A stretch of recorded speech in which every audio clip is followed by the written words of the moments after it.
Estimados todos, soy Susana Zurita, médico infectólogo, responsable del Laboratorio de Referencia Nacional de Micología.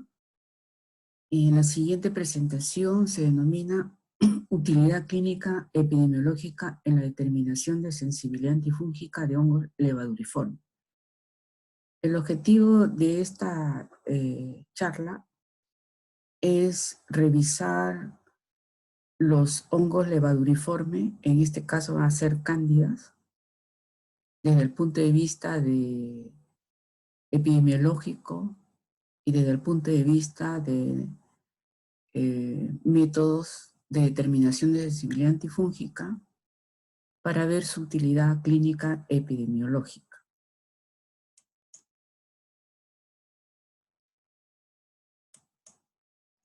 En primer lugar, tendríamos que referirnos a los factores de virulencia que comparte el género Cándida cuando produce la enfermedad en el ser humano. Entonces vemos que sus factores de virulencia están desde su capacidad de adhesión, que corresponde a unas adhesinas que conlleva a que se pueda adherir fácilmente a la célula del huésped, y para llegar a la parte interna de estas células produce hifas y pseudohifas, así como enzimas extracelulares que facilitan su invasividad. Aparte de eso, se conoce que tiene una alta variabilidad genética, debido a lo cual esta género cándida, pues no tenemos marcadores serológicos muy específicos con respecto al diagnóstico. En la imagen A estamos viendo Candida glabrata que se está adhiriendo a las células del huésped. Como ustedes ven, acá tienen unas estructuras elongadas que hacen posible este tipo de adhesividad. Asimismo, en la figura B, estamos viendo la producción de hifas y pseudohifas que produce el género Cándida. Cuando nosotros hablamos de Cándida, desde el punto de vista de una infección fúngica del torrente sanguíneo, estamos hablando del cuadro clínico denominado candidemia, porque es el que produce mayor mortalidad. Entonces, de acá para adelante, vamos a hablar del problema de candidemia. Si nos ubicamos en la unidad de cuidados intensivos, vamos a ver, y se ha comprobado que el 60% de pacientes que están en esta SUSI están colonizados con el género Cándido. Y este 60%, el 5.5%, va a presentar cuadro de candidemia. El género Cándida representa el 80% de infecciones fúngicas del torrente sanguíneo dentro de infecciones intrahospitalarias. Cuando hablamos del espectro de VIH y SIDA, en una referencia del 2014, encontraron que de 581.000 infecciones fúngicas, 1.557 correspondía a candidemia, y que realmente son cifras subestimadas porque no son de reporte obligatorio. En un estudio en un hospital del Seguro Social de la UCI en Perú, de un total de 440 hemocultivos, 11.6% correspondió a Cándida. Cuando nosotros queremos referirnos a especies del género Cándida que están inmiscuidos en candidemia, vamos a encontrarlos como Candida albicans y Candida no albicans. La Candida no albicans están las Candida tropicales, Paraxylossis, Cruzae, Lusitania y glabrata, incluso más especies. ¿Cuál es la característica de estas especies Cándida? De que pueden producir semejante cuadro clínico, diferente severidad, y lo otro importante es que tienen diferentes opciones terapéuticas. Esta diferencia en opciones terapéuticas es muy importante para saber la utilidad y la necesidad de hacer determinación de sensibilidad antifúngica. Cuando nosotros vemos qué factores están relacionados con candidemia, vamos a encontrar que se trata de un huésped que probablemente tenga una enfermedad subyacente referida a una inmunosupresión, sobre todo inmunidad celular u otras semejante a ellas. Luego, este factor está relacionado con la especie de cándida y la especie de cándida está relacionado o con resistencia o con sensibilidad antifúngica que se utiliza en ese momento. Por ejemplo, Candida krusei tiene una resistencia intrínseca al fluconazol. Buscando los factores de riesgo que producen candidemia, vamos a encontrar varios estudios. Un estudio multicéntrico hecho en América Latina, donde está incluido Perú, como se observa acá, entre el 2010 y el 2012, con 521 episodios, encontró de que el uso de terapia previa con antibióticos era un factor de riesgo, seguido por patologías como cirugía, enfermedad renal, enfermedad cardíaca, etc. Y un estudio realizado entre el 2013 al 2015 de 158 episodios en un estudio en Perú que involucraba a 3 hospitales, encontró que cirugía reciente era considerado un factor de riesgo con un 38.95, seguido por que el paciente estaba en ventilación mecánica o estaba en nutrición parenteral, ¿no? Cosa que en este momento está predominando lo que es ventilación mecánica por el problema de la pandemia. Cuando uno evalúa las especies de cándida produciendo candidemia, hay estudios desde el 2007 y últimos estudios 2016.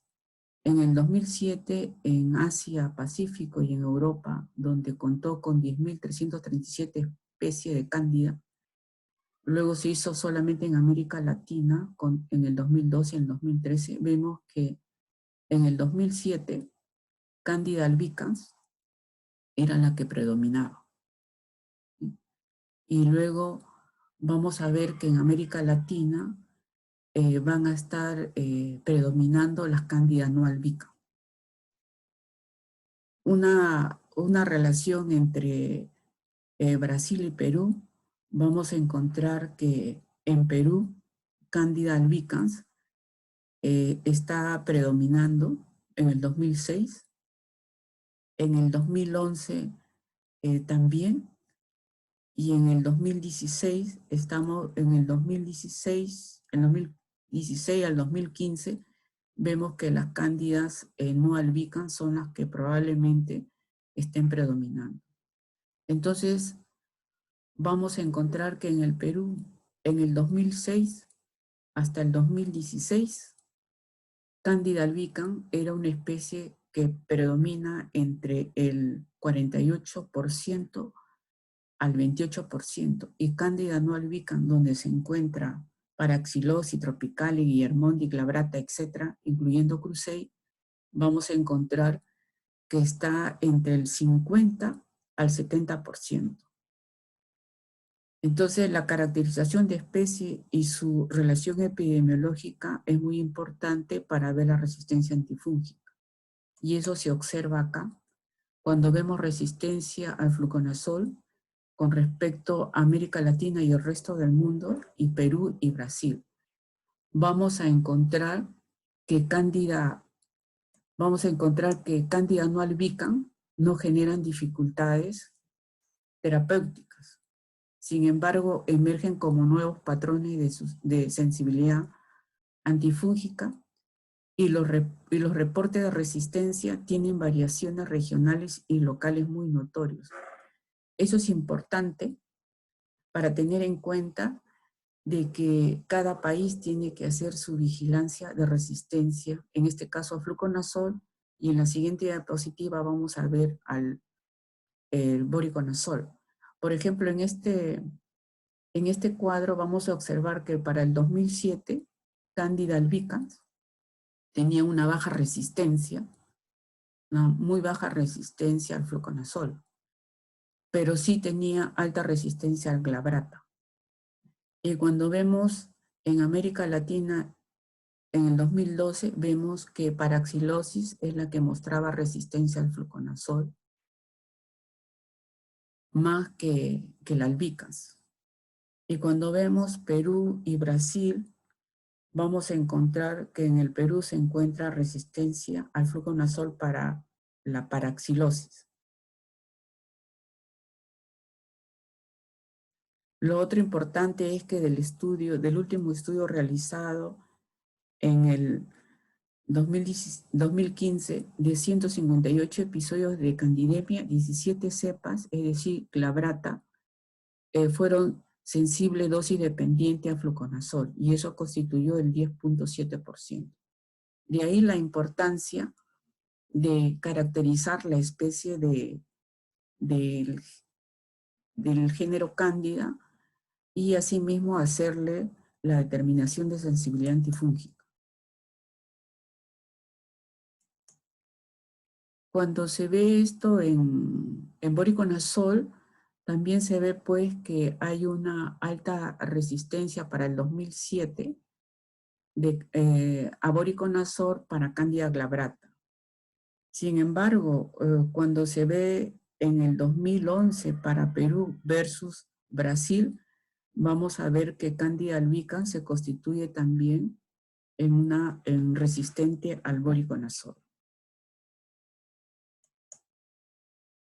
No podemos dejar de hablar también de Candida auris. Candida auris es un problema actualmente porque es multiresistente. Se ha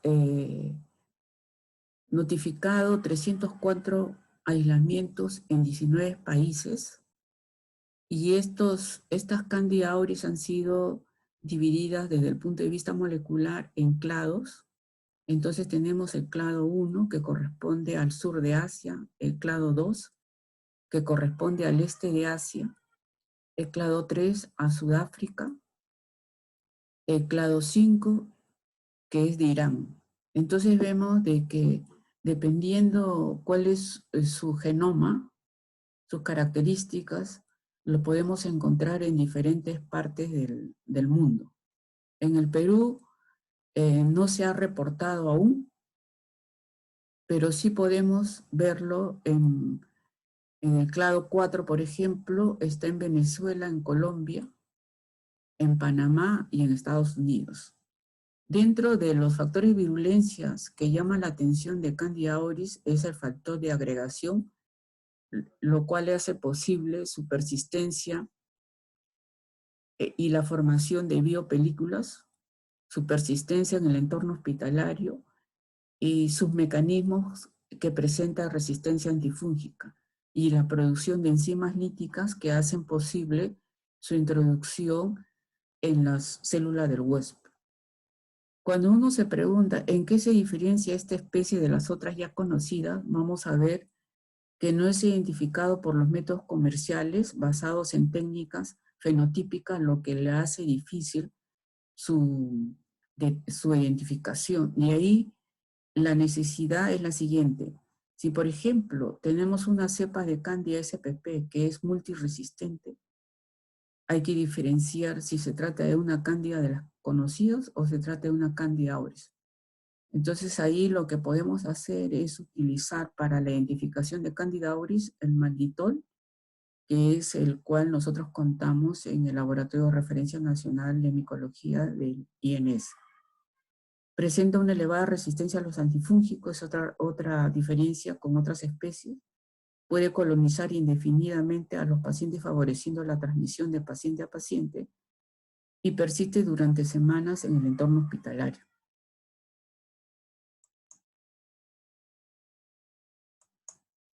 ¿Qué otras cosas se han encontrado acerca de Cándida, ¿no? En casos publicados hasta septiembre de 2019 se ha encontrado de que una buena cantidad de ellas produce candidemia y se le ha notificado el número de casos hasta 432 casos. Luego encontramos que puede producir otitis externa. Podemos encontrar en una infección del tracto respiratorio. Solo estamos incluyendo sitios estériles y también puede, su número de casos frecuentes se ha encontrado que puede infectar a nivel abdominal. Dentro de los factores de riesgo son los que ya hemos comentado para otras especies de género Cándida. Sin embargo, acá se incluye el haber sido tratado previamente con antifúngicos, sea con fluconazol o con equinocandinas, ¿no? Lo que se podría reflejar en pacientes que estamos pensando que se trata de una candidemia, le estamos dando tratamiento, pero no hay resultados, a pesar del tratamiento con fluconazol equinocandina, lo que podría conllevar a que estamos tratando una especie de cándida auris que es multiresistente. Acá, en este cuadro que se ve en la parte inferior, estamos viendo que de acuerdo al CLADE, se está hablando de MDR, Candida auris MDR, multiresistente a más de 2 y a más de 3 antifúngicos, XDR. Entonces vemos que el clado 1 y el clado 4 están inmiscuidos dentro de los clados con mayor problema de multiresistencia, sabiendo que el clado 4 está en Venezuela, ¿no? En Panamá, etc. Entonces, este es a grandes rasgos lo que está sucediendo con Candida auris en otras partes del mundo. Cuando nosotros hablamos de mecanismo de resistencia, pues vemos de que estos mecanismos son de inducción en la bomba de expulsión, tanto para el fluconazol como para el voriconazol, y está asociado a una sobreexpresión del gen MDR de resistencia al fluconazol y el CDR a familias de azoles, tanto al fluconazol como al voriconazol. Y vemos que estos han podido ser especificados en Candida albicans, en Candida glabrata y en Candida dublinensis. También existen mutaciones puntuales en el gen ERG11 que altera la afinidad del fármaco a la enzima 14-alfa desmetilasa, que sería la enzima diana sobre la cual debería actuar el fármaco. Y también se ha ubicado al gen ERG3 que repara las membranas lesionadas, ¿no? Que son mutaciones puntuales sobre las cuales se expresan los mecanismos de resistencia de especies del género Cándida. Asimismo, se ha visto que todos los mecanismos pueden coexistir, podemos encontrar una combinación de ellos. En el Perú, los estudios y los pocos estudios que se han reportado ha sido un estudio multicéntrico hecho de varios países, en el cual se reveló que las cepas que provenían de Perú tenían mutaciones del gen ERG11 y sobreexpresión de bombas de expulsión por genes del CDR, de la familia de azoles. Esto también se ha encontrado para Candida auris. Entonces, desde el punto de vista de resistencia antifúngica, es importante saber que los estudios de candidemia en de América Latina y Perú indican resultados similares en algunos aspectos. Primero, que Candida cursei no es frecuentemente aislada. La resistencia a fluconazol es baja y varía según la especie. Hay aparición persistente de cándidas no albicans, como la Paraxylosis glabrata guillermoni, que resultaron resistentes al fluconazol. Esto hay que tenerlo en cuenta.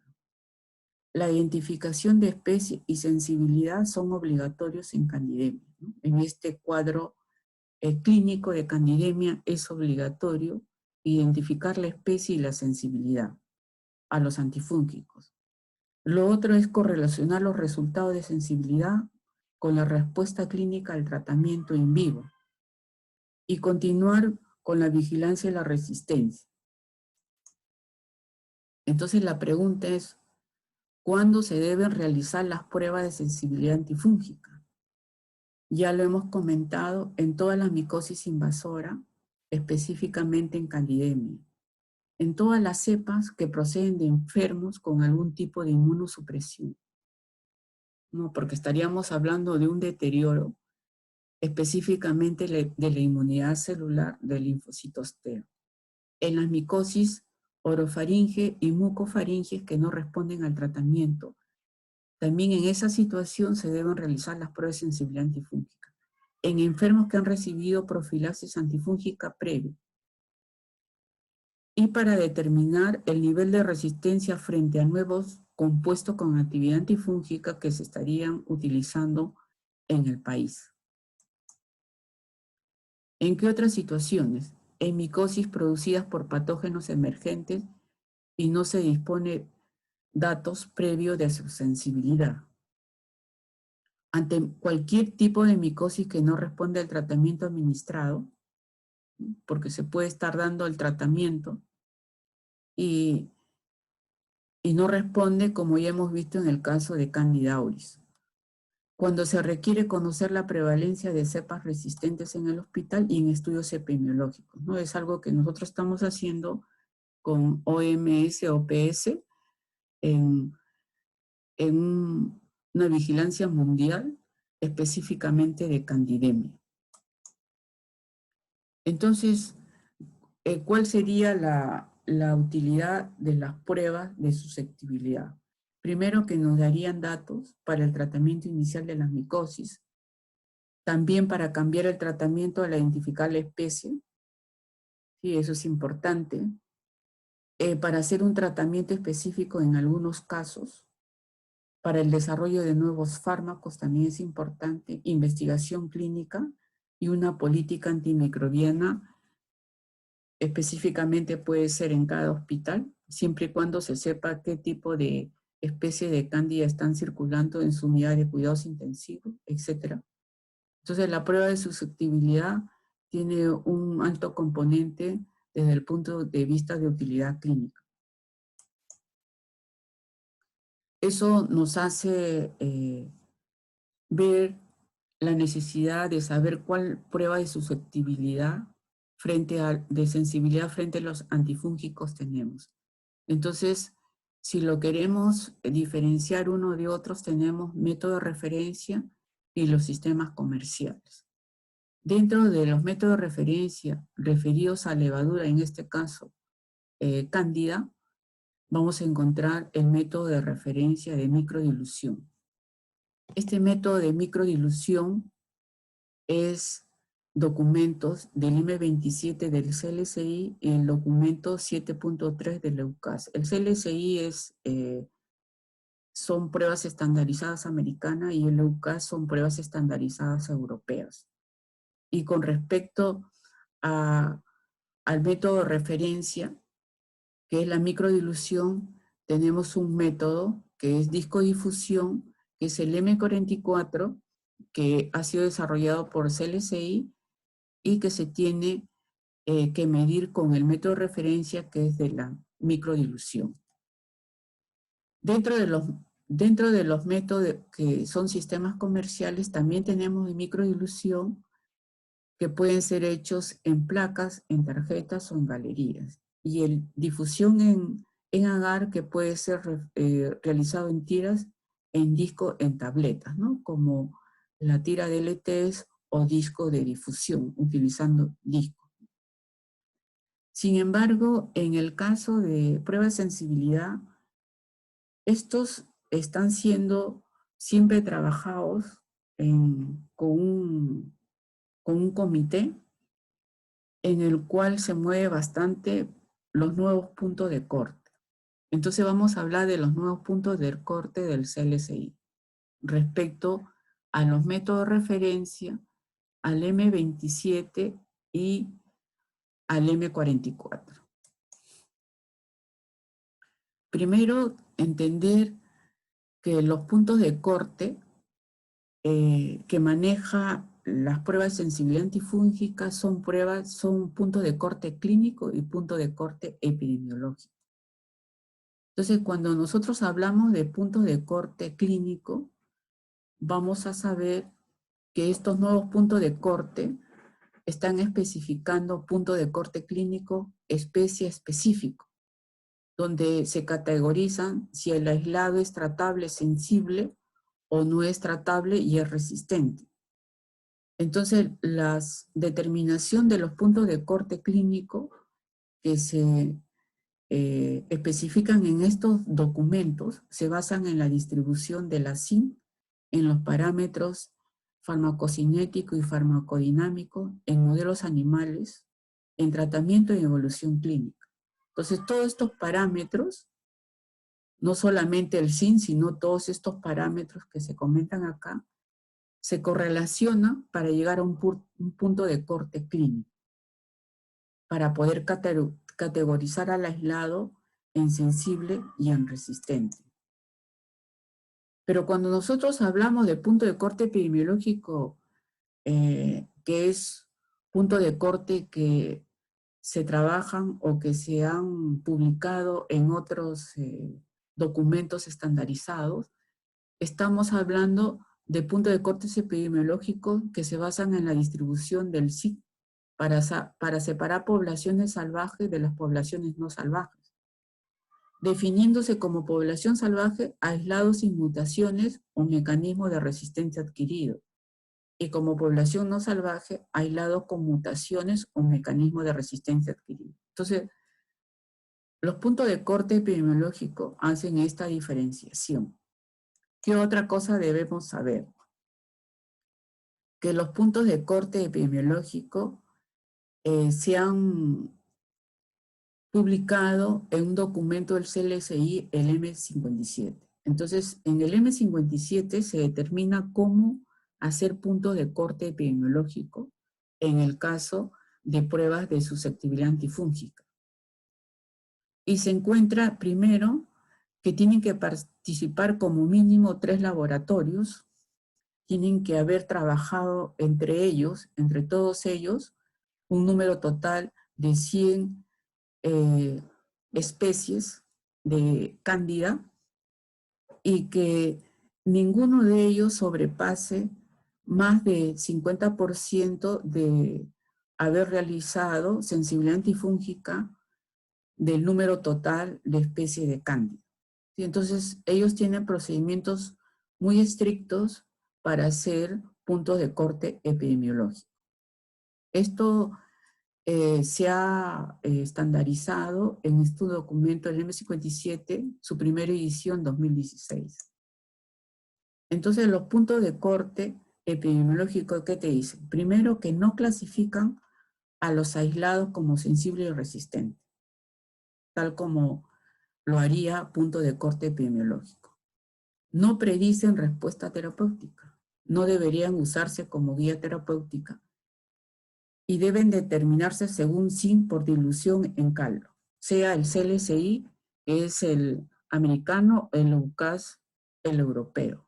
Entonces, el punto de corte epidemiológico, cuando a uno le reportan un punto de corte epidemiológico, tiene este alcance, a diferencia del punto de corte clínico.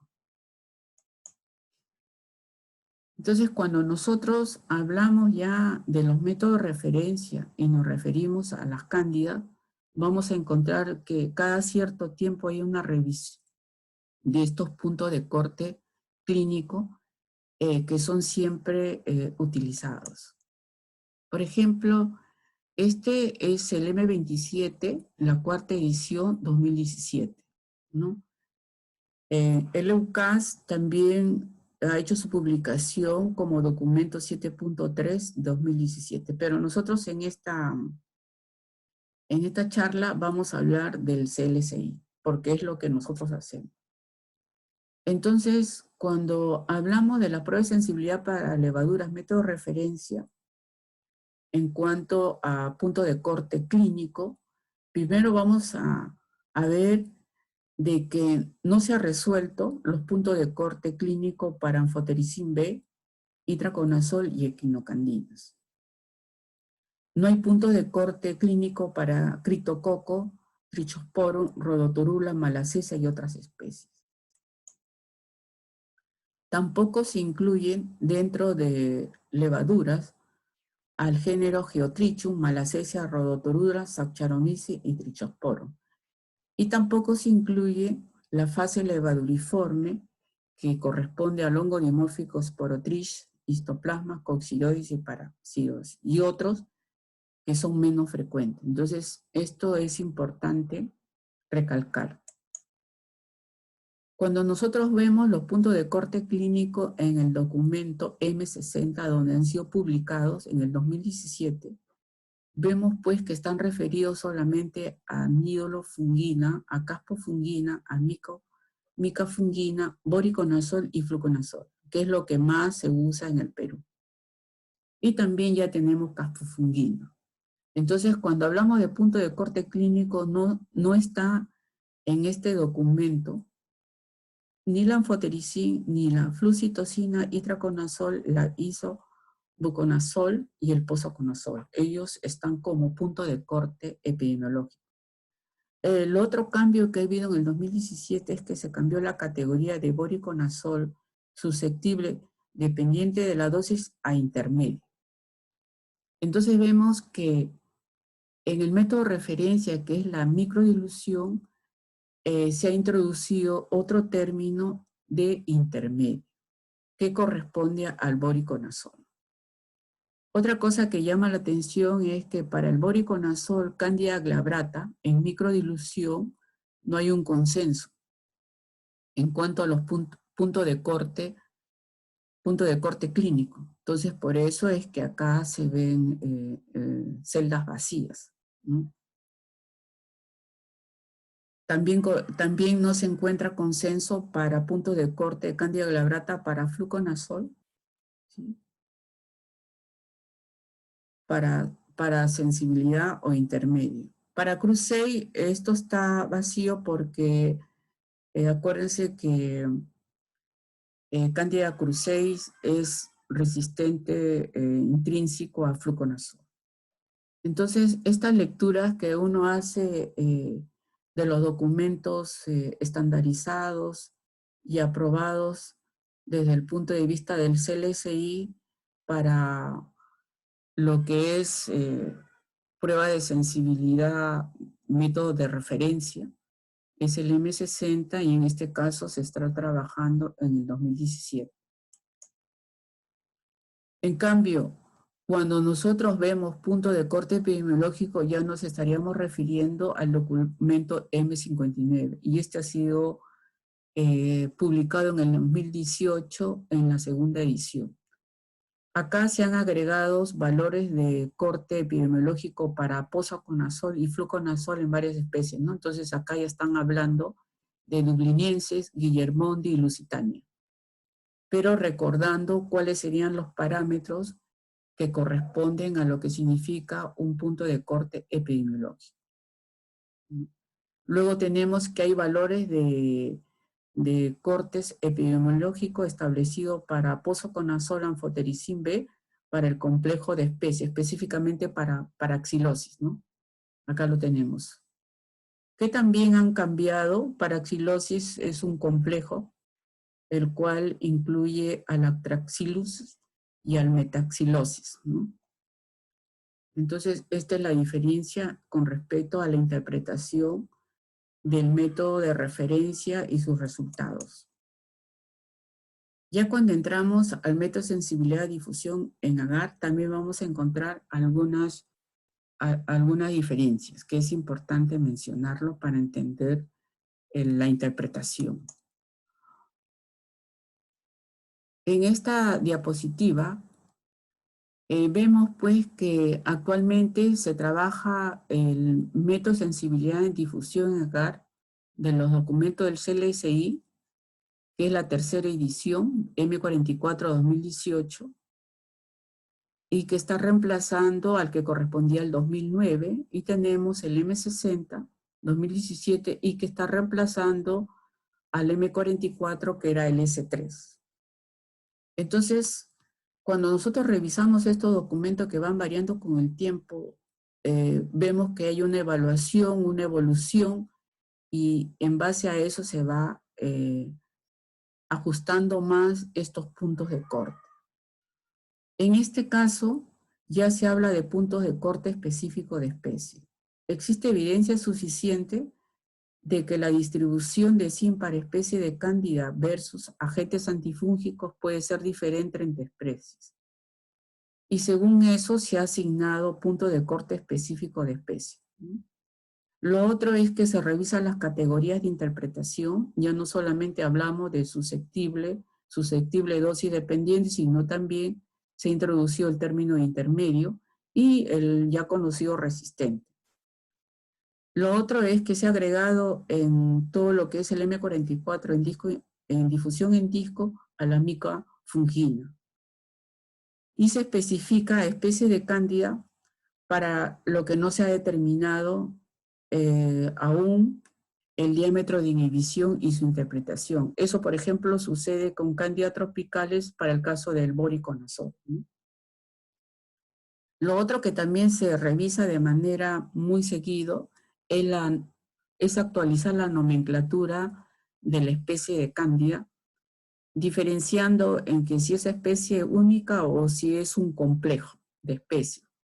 Y esto es debido a los estudios más seguidos desde el punto de vista molecular en cuanto a la taxonomía.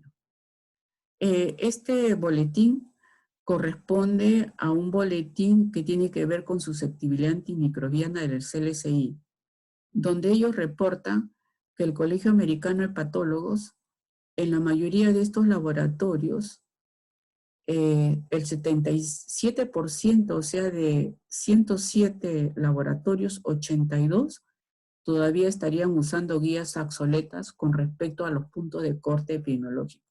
De ahí la importancia de estar enterados de estos nuevos puntos de corte.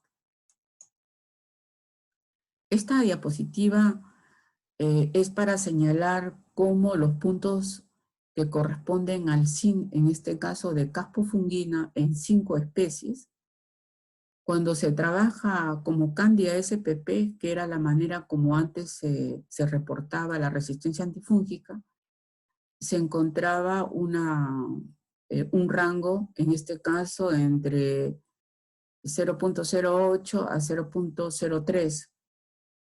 En cambio, cuando esta Candida spp se trabaja por especies, esta distribución de zinc va a variar, ¿sí? Y esto se ha podido, así, acá como está, cómo va variando la situación, ¿sí? Entonces, la aplicación de un solo punto de corte podría impactar en la detención adecuada de la resistencia. De ahí que con estos estudios se ha visto por conveniente reportar los puntos de corte por especie.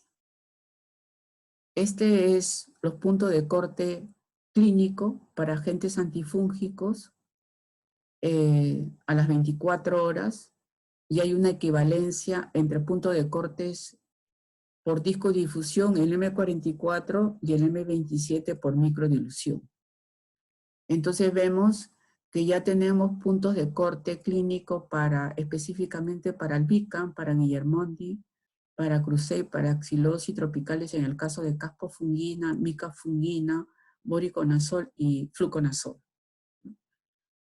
Y vemos de que hay algunas especies de cándida, como en el caso de glabrata, donde no hay consenso, y por eso son las celdas vacías, ¿no? Y lo otro es que ya estamos hablando de una categoría denominada intermedia, no solamente sensible, dosis dependiente o resistente, sino también se ha incluido la categoría de intermedio. Este es un estudio que corresponde a la documentación para poder fijar cuáles son los puntos de corte en las cepas ATCC que utilizamos como control de calidad para el método de referencia, y está reportado en el M60. En este estudio se realizó un control de calidad de difusión en disco de 8 laboratorios, y ya se proponen entonces rangos de control de calidad para las 4 cepas de control de calidad recomendados por el CLSI, ¿no? cuando uno hace el método, el M44. Entonces, usas estas cepas ATCC en el cual han hecho un screening, 8 laboratorios sobre las mismas cepas, y se han buscado puntos de concordancia entre estos 8 laboratorios para alcanzar el punto de corte establecido para la cepa de referencia. Entonces, estos serían, acá este corresponde al M44 en 2009, pero actualmente se está trabajando con el M60 en 2017. Si bien es cierto, son semejantes, acá la diferencia para el 2017 es que se ha incluido como cepa de control de calidad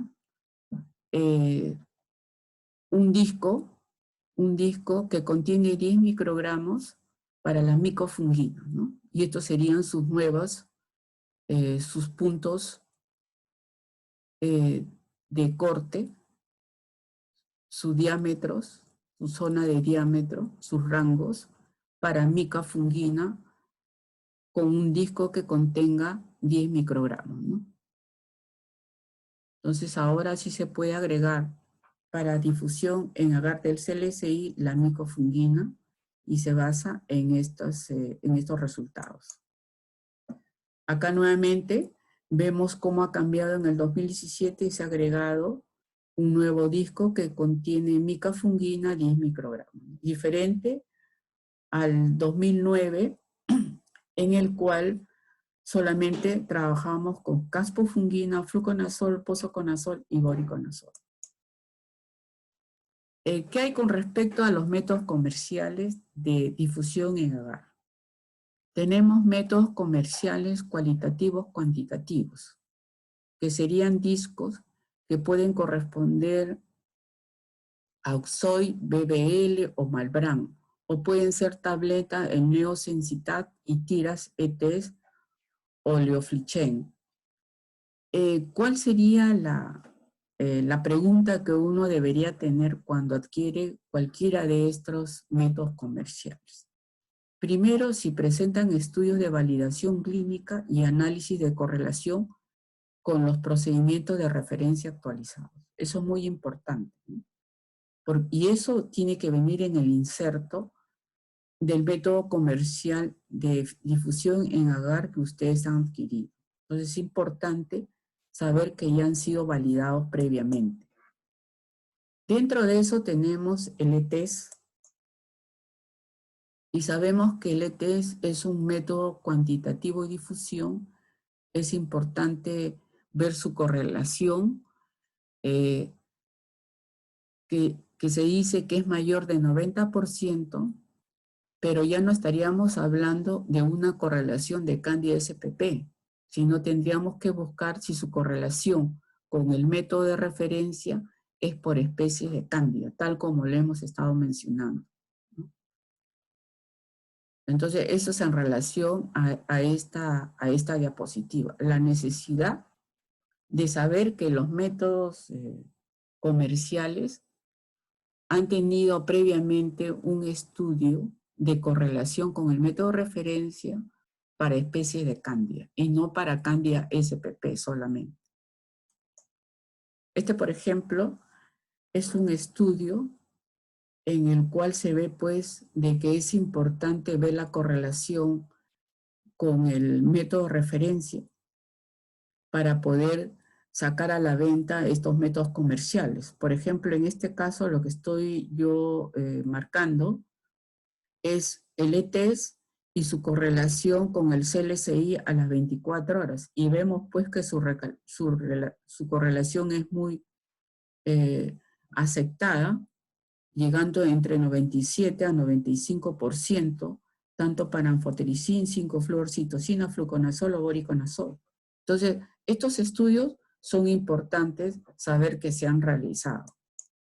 Este es otro estudio en el cual no solamente se ve una correlación, sino se ve también los puntos de corte epidemiológico. En el anterior se había hecho estudios de punto de corte clínico, y en este caso se hacen puntos de corte epidemiológico, que también debería decirse específicamente en el inserto de estos métodos comerciales, ¿no?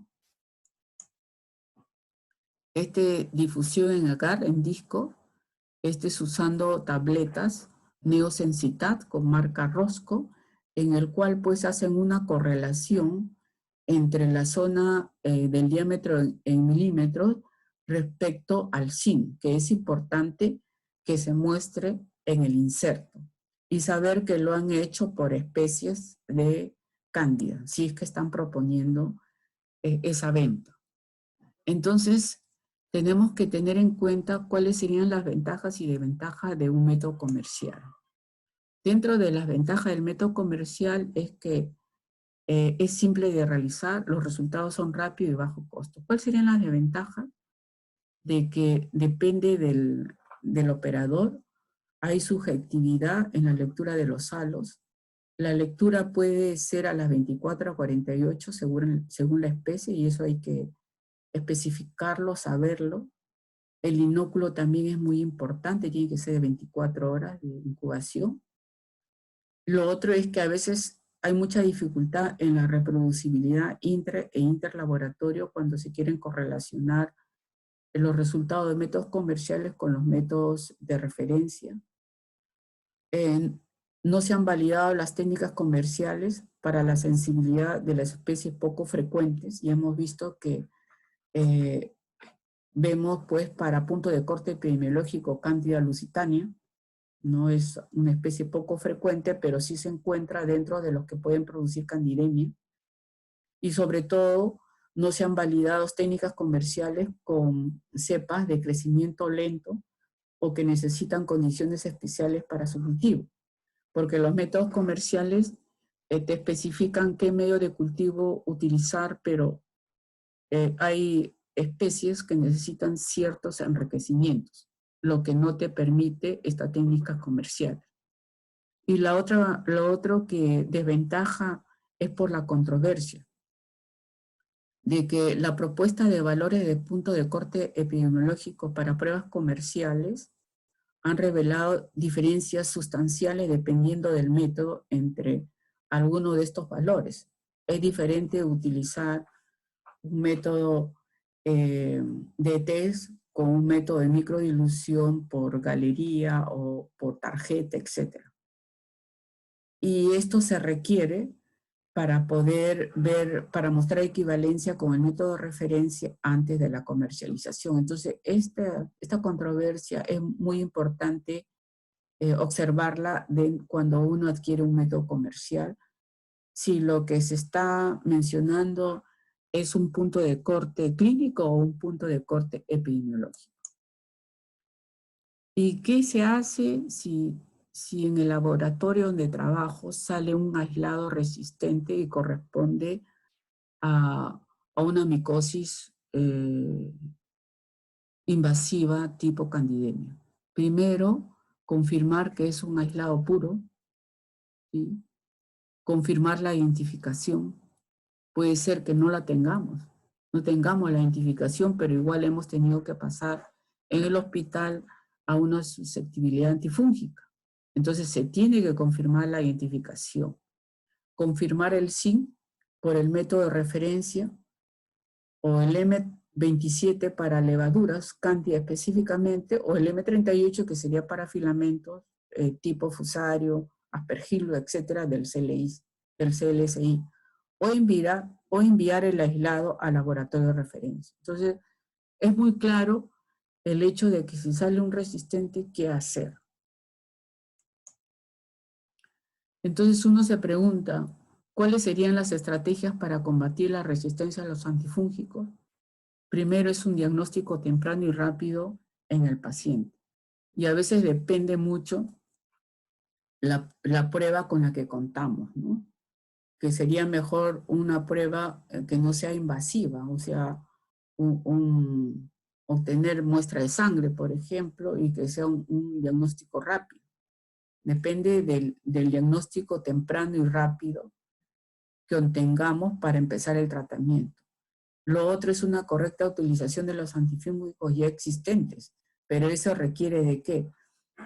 Requiere de una prueba de susceptibilidad.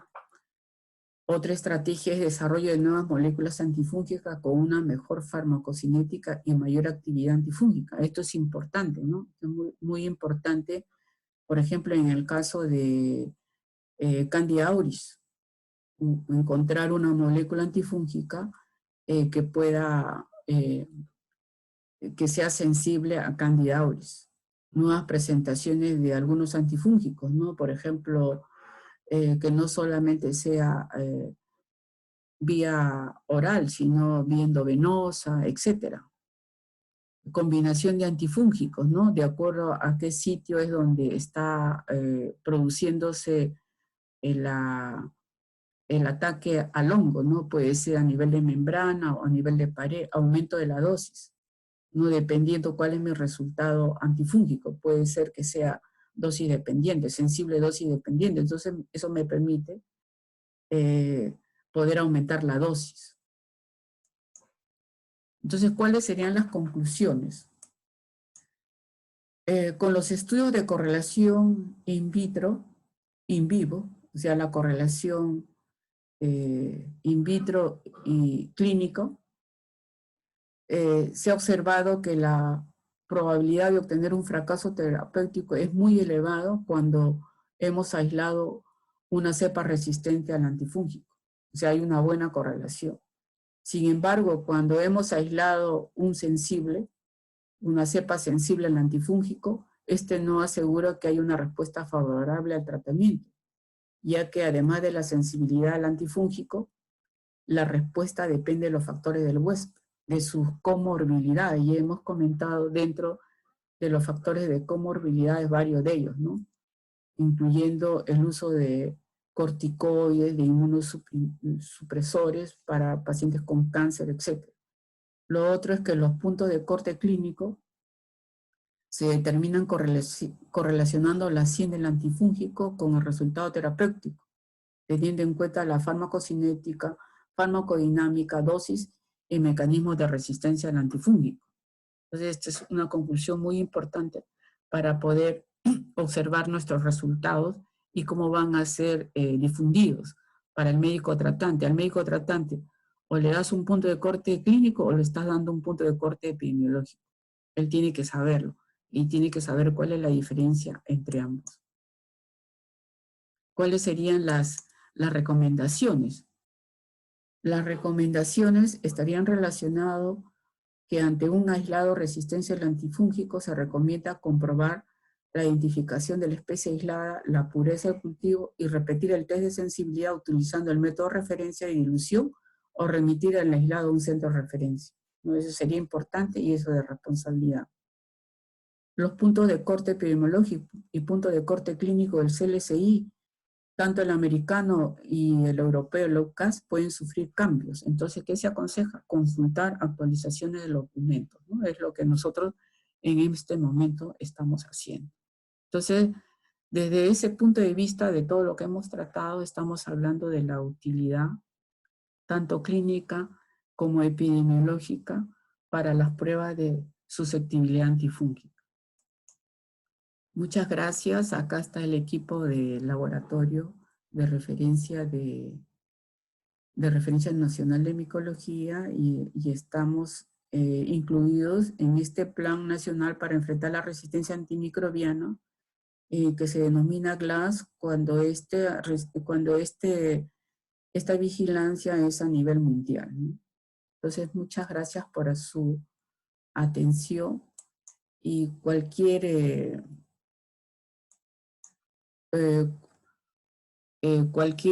comentario estoy dejando en la primera diapositiva, cualquier pregunta a mi correo electrónico.